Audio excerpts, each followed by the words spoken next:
Salut, j'espère que tu vas bien et comme tu peux le voir, je fais preuve de discipline, je suis là tous les jours pendant 30 jours. Et aujourd'hui, c'est le thème de l'empathie.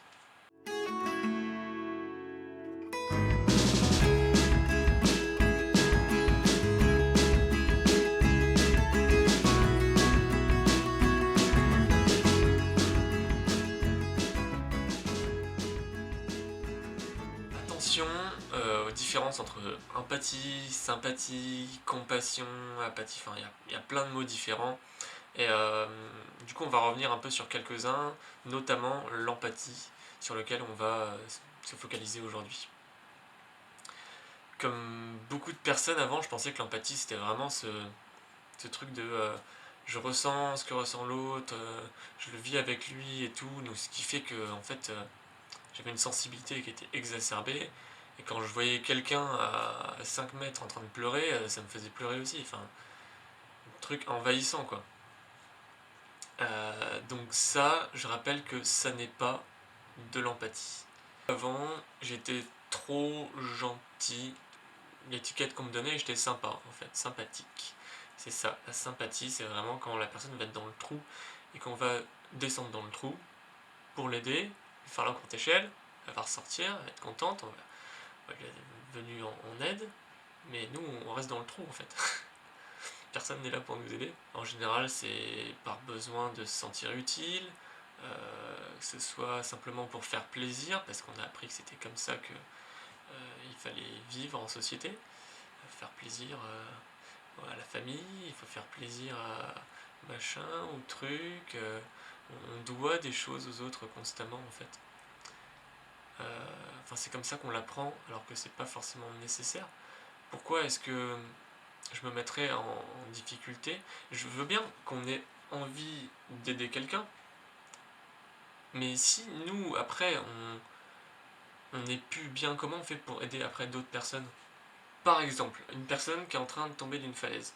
Si je me jette de la falaise en espérant l'aider en me mettant dans la même situation qu'elle, est-ce que c'est vraiment la meilleure des solutions? Après, je peux aussi rester à ma place en lui tendant la main ou en lui lançant une corde, etc. L'empathie, c'est donc cette capacité à pouvoir ressentir et comprendre ce que l'autre vit, mais en lui venant en aide, enfin en mettant en place des actions en tout cas, qui sont équilibrées par rapport à nos moyens. On va avoir une réaction équilibrée par rapport à ce que l'autre vit.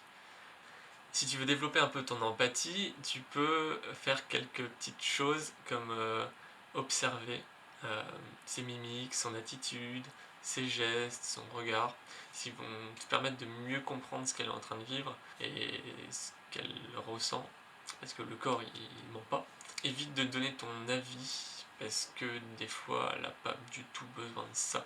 Une personne qui est pas bien, elle va surtout avoir besoin de s'exprimer en général. Même si certains préfèrent rester dans le silence aussi. Voilà, je respecte ses limites, hein. Mais c'est pas en parlant de moi ou en donnant des conseils ou notre opinion qu'en général ça va l'aider. À part si vraiment elle nous le demande. Là, ok. Si t'arrives pas à en faire preuve tout de suite dans la conversation, dans la relation avec la personne, quand t'es chez toi, tu peux essayer de travailler ça avec de la visualisation. Ok, la personne elle m'a raconté telle histoire, ok, je me pose, je revisualise ce qu'elle m'a dit, je me mets à sa place. Ah, ok, ouais.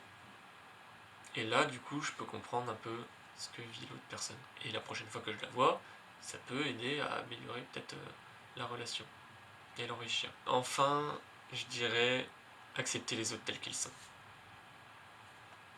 Ce sera le mot de la fin. Allez, on se retrouve demain pour je sais plus quoi, pour la patience.